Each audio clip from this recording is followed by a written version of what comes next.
வணக்கம். We studio தேர்தல் களம் நிகழ்ச்சிக்கு அன்புடன் வரவேற்கின்றோம். சமீபத்தில் மதுரையில் நடைபெற்ற டிவிகே மாநாடு மிக சிறப்பான முறையில் நடைபெற்றது. சிறப்பான ஏற்பாடுகளை அனைவரும் செய்திருந்தனர். மாநாட்டிற்கு வருகை புரிந்த அனைத்து டிவிகே ரசிகர்களுக்கும் குடிநீர் மற்றும் உணவு ஆகியவை வழங்கப்பட்டது. தவிக தலைவர் விஜய் அவர்கள் வழக்கம் போல பாஜகவையும் திராவிட முன்னேற்றக் கழகத்தையும் விமர்சனம் செய்தார். இப்போது ஆட்சியில் உள்ள திராவிட முன்னேற்றக் கழகம் பாஜகவை விமர்சனம் செய்து தான் வளர்ந்து வருகிறது என்பது முற்றிலும் மறுக்க முடியாத உண்மை. அதேபோன்று அதற்கு ஈடாக தமிழக வெற்றிக் கழகத்தினுடைய தலைவர் விஜய் அவர்களும் முதலில் பாஜகவை கொள்கை எதிரி என்று கூறினார். பின்னர் நரேந்திரதாஸ் தாமோதர மோடி என்று பெயரையும் குறிப்பிட்டு விமர்சனம் செய்தார். மத்திய அரசு தமிழகத்திற்கு எந்த ஒரு திட்டத்தையோ எந்த ஒரு நல்லதையும் செய்யவில்லை என்றும் விமர்சனம் செய்திருந்தார். இந்த நிலையில் தவிக தலைவர் விஜய் அவர்களுக்கு ஒரு சில கருத்துக்களை நினைவுபடுத்த இருக்கிறோம். வாட் ப்ரோ, கச்சத்தீவை தாரவாத்தது காங்கிரஸ், அதுக்கு திமுக துணை போனது. அவர்களை விமர்சிக்காமல் நீங்கள் பாஜகவை விமர்சிக்கிறீங்க. தப்பு இல்லை. கச்சத்தீவு இன்றல்ல ஒரு நாள் கண்டிப்பாக பாஜக தான் மீட்கும், அதில் எவ்வித சந்தேகமும் கிடையாது. ஆனால் அதை தாரை வார்த்த காங்கிரஸை பற்றி ஒரு வார்த்தை கூட நீங்கள் பேசலையே. இதிலிருந்தே உங்களுடைய கபட வேடம் தெரிகிறது. 2014 2025 வரை இலங்கை தமிழர்களுக்கு ஏராளமான உதவிகளை மோடியின் தலைமையிலான அரசு செய்து வந்துள்ளது.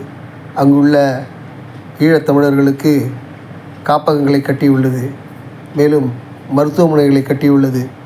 அது மட்டுமல்ல, 2014 2025 வரை மீனவர்களுடைய பாதுகாப்பு உறுதி செய்யப்பட்டுள்ளது.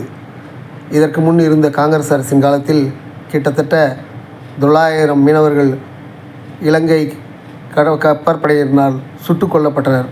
வாட் ப்ரோ, இதுக்கெல்லாம் எங்கே ப்ரோ உங்ககிட்ட பதில் ப்ரோ? தமிழக அரசை வஞ்சித்து வருகிறது என்று போகிற போக்கில் விமர்சனம் செய்யும் உங்களுக்கு சில கருத்துக்களை எடுத்துரைக்க வேண்டியது இருக்கிறது. தமிழகத்திலிருந்து ஒரு எம்பி கூட தராத நிலையிலும் கூட மாண்புமிகு வெளியுறவுத்துறை அமைச்சர் திரு ஜெய்சங்கர், மாண்புமிகு மத்திய அமைச்சர் திருமதி நிர்மலா சீதாராமன், மாண்புமிகு மத்திய இணையமைச்சர் எல் முருகன்ஜி, தற்போது துணை குடியரசுத் தலைவருக்கு போட்டியிடும் சிபி ராதாகிருஷ்ணன் அவர்கள், முன்னாள் ஜனாதிபதி நமது அன்பிற்கினிய திரு அப்துல் கலாம் ஐயா அவர்கள், இப்படி தமிழ்நாட்டிற்கும் தமிழர்களுக்கும் பெருமை சேர்க்கும் விதத்தில் பல உயரிய பதவிகளை கொடுத்த கட்சி தான் பாஜக. இதையெல்லாம் தெரிஞ்சும் தெரியாமலும் பேசுகிறீங்களே bro. What bro, it is very very wrong bro. அது மட்டும் இல்லை, மதிப்புக்கும் மரியாதைக்குரிய நமது அன்பிற்கினிய முதலமைச்சர் ஸ்டாலின் அவர்களை அங்கிள்னு கூப்பிட்றீங்க. இதெல்லாம் சரியில்லை ப்ரோ. மேலும் திமுக கழகத்தையும் பற்றியும் திராவிட முன்னேற்ற கழகத்தினுடைய தலைவர் மு.க. ஸ்டாலின் அவர்களை பற்றியும் திரு விஜய் அவர்களுக்கு பேச எந்த அருகதையும் தகுதியும் துளியும் அவருக்கு கிடையாது. ஏனென்றால் அவருடைய போராட்டம் என்பது வரலாறு என்பது எதிர்க்கட்சிகளாலேயே போற்றக்கூடிய ஒன்று.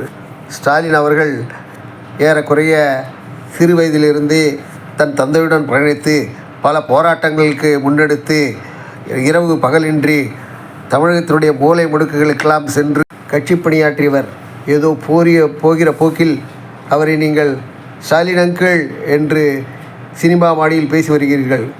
Wrong bro, it is very very wrong bro.